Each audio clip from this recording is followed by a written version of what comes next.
Welcome to this episode on electric ukulele playing.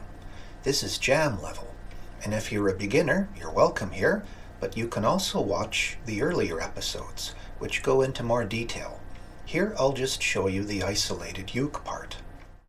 Okay, in the next few episodes I'm going to start bringing in some new gear. The first is my Azer compressor pedal. I find getting a cutting sustain difficult with an electric uke, as it puts out less signal than a guitar does. It's also not quite enough to trigger an octave pedal. So for that I've added this thing, and it's surprisingly good for the price. It works great. This remains a very low-budget enterprise. Today we're going to do Stars by Simply Red, and there's a fun intro solo. Let's do it.